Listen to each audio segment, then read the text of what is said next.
विश्वास आम्ही बिनधास्त आहे, आम्हाला धाक नाही धोक नाही, समोरच्याला धाकधूक आहे काय, कारण आम्हाला काही धाकधूक आमच्या चेहऱ्यावर काही वाटतं का? आम्ही कायदेशीर सगळ्या बाजू तपासून आम्ही हे सगळं केलेलं आहे आणि आम्हाला खात्री आहे न्याय देऊ तर आमचा विश्वास आहे की निकाल हा आमच्या बाजून लागेल. मग राम मंदिर जर मोदी साहेब बांधित असतील, कोर्टाची बाजू वगैरे सगळं सांभाळून, मग श्रेय काय दुसऱ्याला द्यायचं का कोणाला?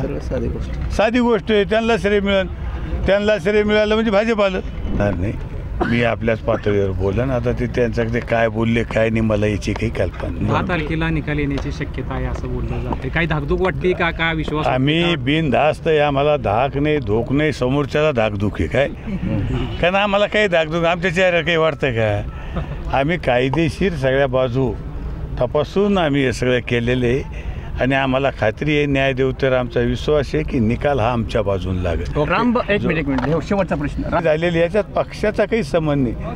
मात्र मग आता अशा वेळेस तर पक्षाची होतो आपला हे तर घेईनच ना श्रेय.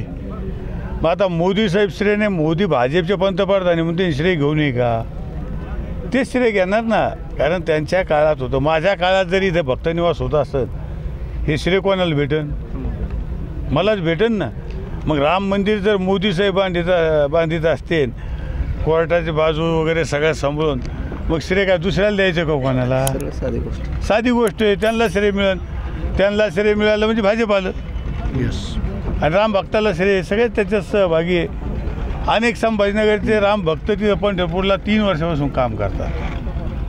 ते काही भाजपचे म्हणून नाही, पण राम भक्त म्हणून तिथं काम करतात. कुठं मी अयोध्येला 2-3 वेळेस गेलो तर मला ते भेटले, साहेब आम्ही संभाजीनगरचे, साहेब आम्ही जालन्याचे.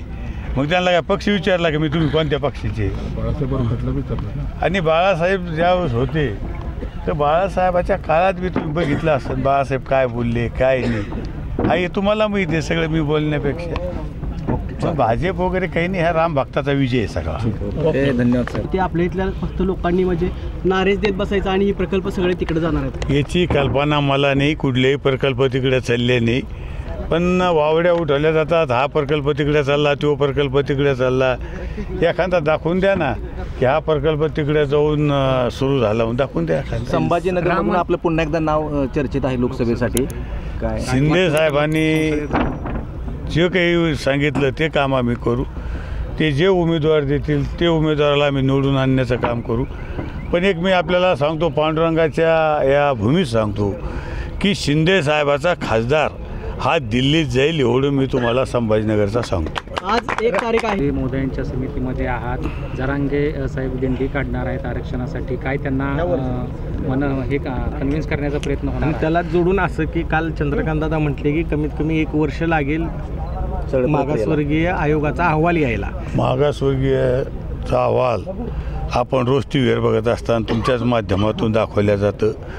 आणि मी जरी त्या याच्यात असलो चळवळीत, पण मला एक सांगायचं की आपण बघितलं असतं की याच्या कुणबीच्या नोंदी किती म्हणजे समितीनं किती काम केलं हे आपल्याला सुद्धा लक्षात आलेलं आहे. महाराष्ट्रात 54,000 नोंदी सापडलेल्या आहे. आणखीन समिती ही काम करते आणि मला वाटतं अनेक नोंदी या सापडून राहिल्या. नुसतं 54,000च नाही तर आपले त्यांचे जे नातेवाईक वगैरे यांनासुद्धा त्याचा फायदा होणार आहे. म्हणून मला सांगायचं की समिती काम करते, मागास आयोगसुद्धा काम करते आणि लवकरात लवकर कसा न्याय मिळेल याच्यासाठी शासन प्रयत्न करते. 20 तारखेला ओबीसीने सुद्धा इशारा दिलेला की आम्ही त्या दिवशी मुंबईमध्ये आंदोलन करू. दोन्ही समाज कुठं आमने सामने कुठंतरी राज्यातल्या शांतता किंवा कायदा सुव्यवस्थेचा नाही, कायदा सुव्यवस्था मला वाटतं बिघडणार नाही याची दक्षता शासन घेतं आहे. आणि मराठा आरक्षण मिळालं पाहिजे आणि ओबीसीला धक्का न लागता मिळालं पाहिजे. आणि अनेक वेळा मुख्यमंत्र्यांनी सांगितलं ओबीसीला धक्का लागणार नाही, मराठ्याला आरक्षण आम्ही देण्याचा 100% आमचा प्रयत्न आहे.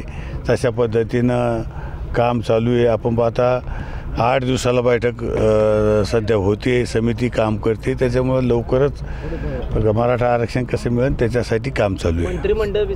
मंडळाचा विस्तार हा फक्त एकनाथजी शिंदे साहेब, देवेंद्र फडणवीस साहेब आणि अजितदादा सांगू शकतील. या बाबतीत मी सांगू शकत नाही कोणावर राखाडला काय राखाडला. पण तुम्हाला सांगतो सरकारचं काम चालू आहे.